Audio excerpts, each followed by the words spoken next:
a consciousness that knows not its own truth, a vagrant hunter of misleading dawns. Between the being's dark and luminous ends, moves here in a half light that seems the whole, an intergnum in reality, cuts off the integral thought, the total power. It circles or stands in a vague interspace, doubtful of its beginning and its close, or runs upon a road that has no end. Far from the original dusk, the final flame, in some hues, void, inconscience, it leaves, like a thought persisting in a wide emptiness, as if an unintelligible phrase suggested a million renderings to the mind. It lends a puppet in the random world, a conjecture leaning upon doubtful proofs, a message misunderstood, a thought confused, missing its aim, is all that it can speak, or a fragment of the universal word. It leaves two giant letters void of sense, while without sanction turns the middle sign, carrying an enigmatic universe, as if a present without future or past, repeating the same revolutions whirl, turned on its axis in its own inane. Thus is the meaning of creation veiled, for without context reads the cosmic page. Its signs stare at us like an unknown script, as if appeared screened by a foreign tongue, or code splendor shines without a key, a portion of a parable sublime. It wears to the perishable creature's eyes the grandeur of a useless miracle, wasting itself that it may last a while. A river that can never find its sea, it runs through life and death on an edge of time. A fire in the night is its mighty action's blaze. This is our deepest need, to join once more what now is parted, opposite and twain, remote in sovereign spheres that never meet, or fronting like far poles of night and day. We must fill the immense lacuna we have made, re-wade the closed finite's lonely consonant with the open vowels of infinity. A hyphen must connect matter and mind, the narrow isthmus of the ascending soul.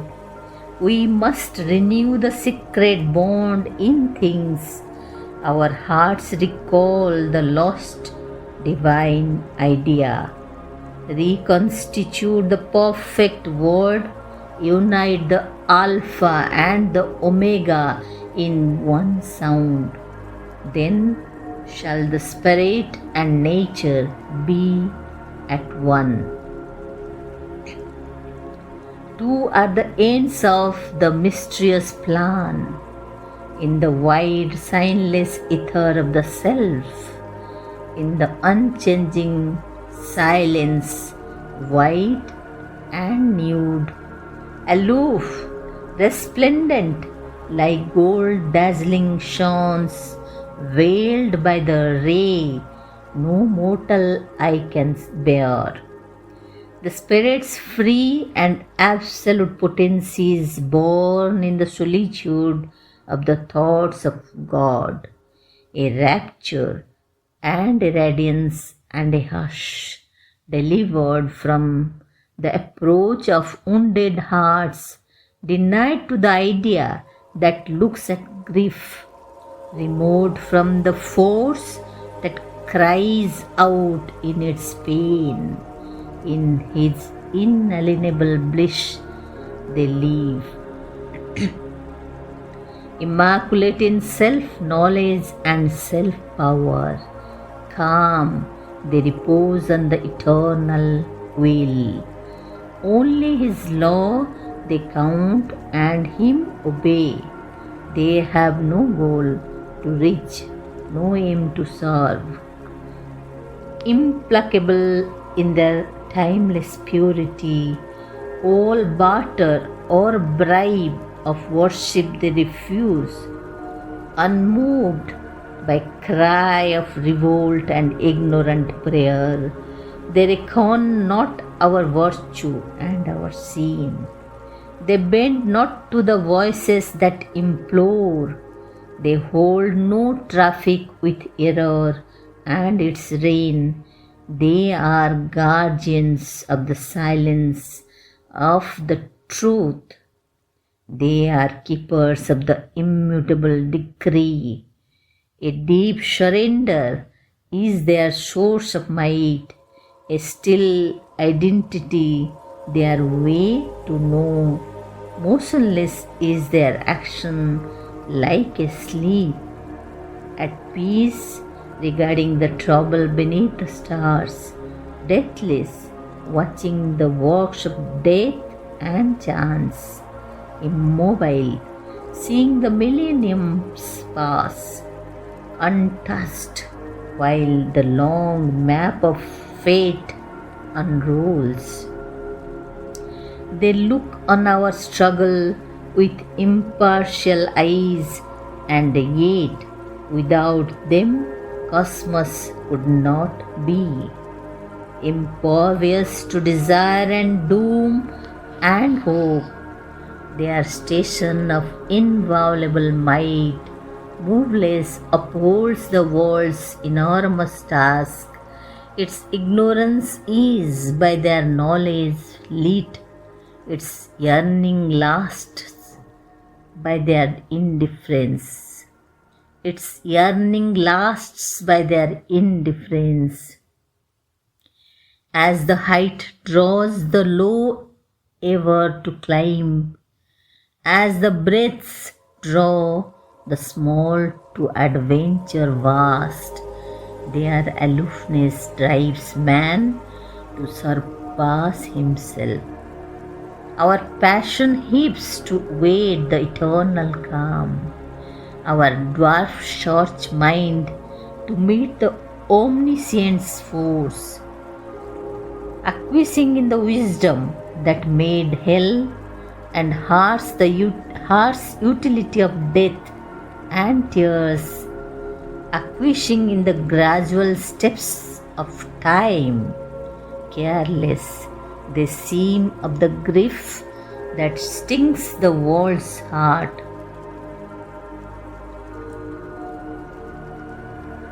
Careless of the pain that rends its body and life. Above joy and sorrow is that grandiose work. They have no portion in the good that dies. Mute, pure, they share not in the evil dawn. Else might their strength be marred and could not save. Alive to the truth that dwells in God's extremes, awake to a motion of all-seeing force, the slow venture of the long, ambiguous years and the unexpected good from awful deeds. The immortal sees not as we vainly see. He looks on hidden aspects and screened powers. He knows the law and natural line of things, undriven by a brief life's will to act, unharassed by the spore of pity and fear. He makes no haste to untie the cosmic knot or the world's torn, jarring heart to reconcile. In time, he waits for the eternal's hour, yet a spiritual secret aid is there. While a tardy evolution's coil wind on, and nature hews her way through adamant, a divine intervention thrones above. Alive in a dead rotating universe, we will not here upon a casual globe, abandoned to a task beyond our force, even through the tangled anarchy called fate, and through the bitterness of death and fall, an outstretched hand is felt upon our lives. It is near us in unnumbered bodies and birds. In its unshaken grasp, it keeps for us safe. The one inevitable supreme result, no will can take away and no doom change, the crown of conscious immortality. The Godhead promised to our struggling souls when first man's heart dared death and suffered life. One who has saved this world is ever its Lord. Our errors are his steps upon the way. He walks through the fierce vicissitudes of our lives. He walks through the hard breath of battle and toil. He walks through our sins and sorrows and our tears. His knowledge overrules our nescience.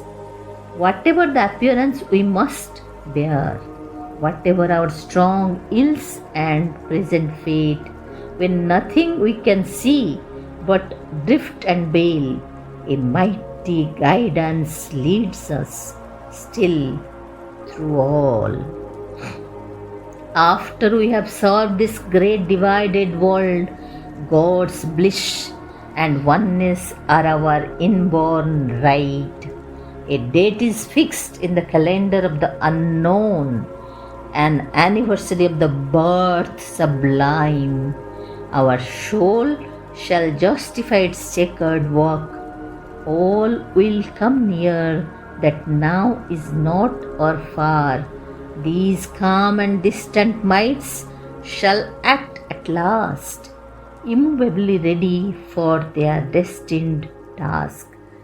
The ever-wise compassionate brilliances await the sound of the incarnate's voice to leap and breeze the chasms of ignorance and heal the hollow yearning gulfs of life and fill the abyss that is the universe. Here, meanwhile, at the spirit's opposite pole, in the mystery of the deeps that God has built for his abode below, the thinker's sight, in this compromise of a stark absolute truth with the light that dwells near the dark end of things, in this tragi-comedy of divine disguise, this long far seeking for joy ever near, in the grandiose dream of which the world is made, in this gold dome on a black dragon base, the conscious force that acts in nature's breast, a dark-robed laborer in the cosmic scheme, carrying clay images of unborn gods, executrix of the inevitable idea, hampered, enveloped by the hoops of fate, patient trustee of slow, eternal time, absolves from hour to hour her secret charge. All she foresees in vast imperative depths, the dumb intention of the unconscious gulfs, answers to a will that sees upon the heights, and the evolving word's first syllable, ponderous, brute-sensed, contains its luminous close, privy to a summit victory's vast descent, and the portent of the soul's immense uprise. All here, where each thing seems its lonely self, are figures of the soul transcendent one. Only by him they are. His breath is their life. An unseen presence molds the oblivious clay, a playmate in the mighty mother's game. One came upon the dubious whirling globe to hide from her pursuit in force and form. A secret spirit in the inconscient sleep, a sharpless energy, a voiceless word. He was here before the elements could emerge, before there was light of mind or life could breathe. Accomplice of her cosmic hues pretense, his semblances he turns to real shapes and makes the symbol equal with the truth. He gives to his timeless thoughts a form in time. He is the substance, he the self of things. She has forged from him her works of skill and might. She wraps him in the magic of her moods and makes of his myriad truths her countless dreams. The master of being has come close to her, an immortal child born in the fugitive years. In objects wrought in the persons she conceives, dreaming she chases her idea of him and catches here a look and there a jest. Ever he repeats in them his ceaseless birth. He is the maker and the world he made. He is the vision and he is the seer. He is himself the actor and the act. He is himself the knower and the known. He is himself the dreamer and the dream. There are two who are one and play in many worlds. In knowledge and ignorance they have spoken and made, and light and darkness are their eyes interchange. Our pleasure and pain are their wrestle and embrace. Our deeds, our hopes are intimate in their tale. They are married secretly in our thought and life. The universe is an endless masquerade, for nothing here is utterly what it seems. It is a dream fact, vision of a truth, which but for the dream would not be wholly true. A phenomenon stands out significant against the dim backgrounds of eternity. We accept its face and pass by all its means. A part is seen, we take it for the whole. Thus have they made their play with us for roles, author and actor with himself as seen. He moves there as the soul, as nature she.